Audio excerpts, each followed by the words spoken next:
आजकल अगर किसी एक नाम का डंका सोशल मीडिया पर बज रहा है तो वो है रजब भट्ट। एक ऐसा व्लॉगर जो हर दूसरे दिन किसी नए बवाल का हिस्सा बन चुका होता है। मगर सवाल यह है, एक आम व्लॉगर इतना कंट्रोवर्शियल क्यों हो गया और आखिर उस पर तौहीन सहाबा जैसे संगीन इल्जाम क्यों लग रहे हैं। ये सब कुछ उस वक्त शुरू हुआ जब रजब भट्ट का एक वीडियो वायरल हुआ जिसमें उसने कहा, यजीद तेरी जद पे लानत। जिसका मतलब था कि यजीद के खानदान पे लानत, नाउज बिल्ला। यहां से एक तूफान उठता है। कुछ सुन्नी फिरकों ने इस बयान को हजरत मुआविया रज़ियल्लाहु तआला अन्हु की तौहीन समझा, क्योंकि यजीद उनके बेटे थे और हजरत मुआविया नबी पाक सल्लल्लाहु अलैहि वसल्लम के सहाबी थे। तो रजब भट्ट के इस क्लिप को तौहीन सहाबा कहा गया। फिर मैदान में आए शहजाद भट्टी, जो कि एक मशहूर गैंगस्टर माना जाता है। उसने रजब भट्ट को गुस्ताख करार दिया। रजब के दोस्त मान डोगर ने लाइव टिकटॉक पर भट्टी के खिलाफ बातें की। जो डॉन बने ने, डॉन ਜਿਹੜਾ ਹੁੰਦਾ ਨਾ, ਡੌਨ ਅੱਜ ਤੁਹਾਨੂੰ ਮੈਂ ਜਨਮਨ ਡੌਨ ਦੀ ਤਾਰੀਫ ਦੱਸਾਂ।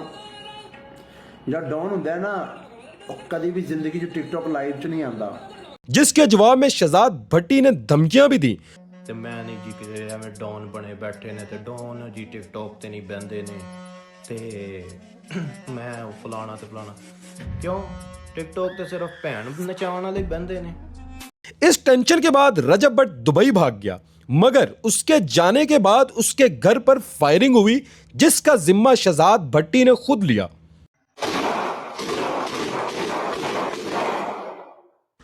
और फिर दुबई से रजब भट्ट ने लाइव आके धमकियां दी और शहजाद भट्टी को पाकिस्तान आने का चैलेंज दे दिया कि मेरा ओपन चैलेंज है, मैनू आवाज दे कि भाईजान इस जगह ते मैं आना, उत्थे मैं ना आवां, मैं अपने प्यो दा पुत्तर नहीं। उसका यह ख्याल था कि भट्टी पे इतने केसेस हैं कि वो वापस नहीं आ सकता, लेकिन रजब भट्ट की प्लानिंग उल्टी पड़ गई। शहजाद भट्टी ने ना सिर्फ चैलेंज एक्सेप्ट किया बल्कि 25 तारीख का वक्त भी दे दिया।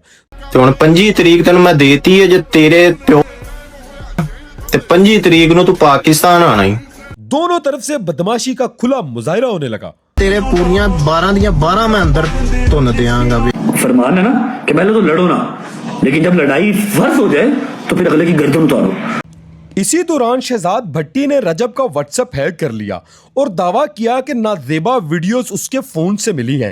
रजब भट्ट ने हर बार की तरह इस बार भी पूरे फख्र से सब कुछ एक्सेप्ट कर लिया। उसका कहना था मोबाइल में कुछ भी हो सकता है और हर लड़के के फोन में होता है। किसी जवान जवान का ग्रुप दोस्तों का निकालेंगे ना तो आपको उसके अंदर से जो है ना वो कोई नेक पाक चीजें नहीं मिलेंगी, बगैर चीजें मिलेंगी, सीधी सी बात है। बातें इतनी बढ़ गई कि लगता था इन दोनों में से कोई एक जिंदा नहीं बचेगा।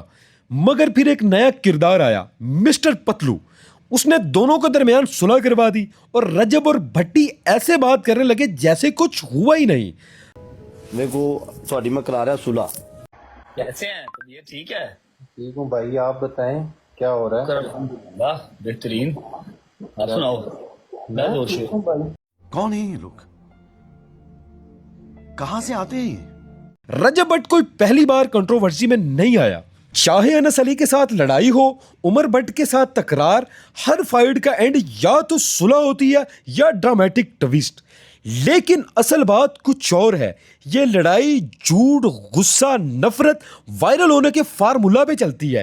लेकिन सवाल ये है, आखिर हमारे यूथ रजब भट्ट जैसे लोगों से ऑब्सेस्ड क्यों है? रजब भट्ट का अंदाज, उसका बोलने का तरीका और हर चीज में आई डोंट केयर एटीट्यूड, ये उसे एक रिबिलियस आइकन बनाता है।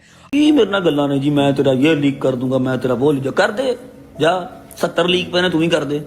आज का नौजवान जिसे ना सिस्टम पसंद है ना कानून, वो रजब भट्ट में अपना इंटरनल फ्रस्ट्रेशन देखता है। रजब हर वक्त लग्जरी कार, ब्रांडेड कपड़े और दुबई लाइफस्टाइल दिखाता है। ये शो ऑफ असल में लोगों की इनसिक्योरिटीज को ट्रिगर करता है, लेकिन यूथ इसको सक्सेस समझती है। आजकल फेम का मतलब है पैसे और एटीट्यूड का दिखावा, चाहे उसके पीछे गलत तरीके ही क्यों ना हो। आजकल वायरल होने के लिए करैक्टर चाहिए, वैल्यूज नहीं। रजब भट्ट वो हर हद पार करता है जो एल्गोरिदम को पसंद आता है। यूथ के लिए भी कंट्रोवर्सी एक कैरियर है और रजब उसकी लिविंग एग्जाम्पल है। उसकी हर बात बेलगाम और सीधी होती है। जो बाकी लोग सोच नहीं सकते वो कैमरा के सामने कह देता है, और ऐसी ही अनफिल्टर्ड बातें उसे रियल बनाती हैं, चाहे वो गलत ही क्यों ना हो। अब बात यहां तक पहुंच गई है कि वीडियोस लीक होने के बावजूद भी रजब के लहजे में किसी किस्म की शर्मिंदगी या अफसोस नजर नहीं आता।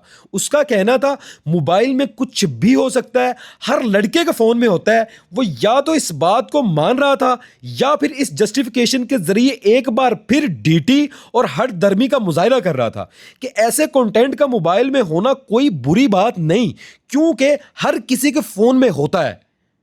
लड़ाई हो, नाजेबा वीडियोस लीक हो जाए या कोई गलत हरकत सबके सामने आ जाए, ये बंदा आके सिर्फ ये कह देता है कि हाँ हुआ है और फिर उसे नॉर्मलाइज करने की कोशिश करता है जैसे कि ये सब आम बात हो। वो यूथ जो इसको फॉलो करती है उन तक ये मैसेज जा रहा है कि मोबाइल में ऐसी चीजें रखना कोई बड़ी बात नहीं, और ये सोच बहुत खतरनाक सोच है। यही वो अप्रोच है जो किसी भी माशरे को तबाही की तरफ ले जाती है। जब बुरी चीजों को नॉर्मल बना दिया जाए, जब उन्हें ऐसे पेश किया जाए जैसे इसमें कोई बुराई हो ही नहीं, और ये सब एक ऐसे शख्स के जरिए हो रहा है जिसके 8 मिलियन फॉलोअर्स हैं। लेकिन असल हकीकत कुछ और है। रजब भट्ट जैसे लोग अपनी हर गलती को बोल्डनेस बनाकर बेचते हैं और हमारी सोसाइटी के अंदर बैठा इमोशनल फ्रस्ट्रेशन शख्स इस पॉइजन को पाउज में तब्दील कर देता है। इस पूरी कहानी का सबसे अफसोसनाक पहलू यह है कि अब रजब भट्ट के अगेंस्ट सिर्फ सुन्नी नहीं, शिया लोग भी आवाज उठाने लगे हैं, क्योंकि अब वो मसलक का भी मजाक उड़ा रहा है। लेकिन असली कसूर रजब भट्ट का नहीं, असली जिम्मेदार उसके वो लाखों फॉलोअर्स हैं जो हर बार उसकी हर हद से आगे बढ़कर उससे सपोर्ट करते हैं। ये फॉलोअर्स हमारे मुल्क के यूथ का चेहरा है और इस चेहरे पर नफरत, कंफ्यूजन और वायरल कल्चर का नक्शा बना हुआ है।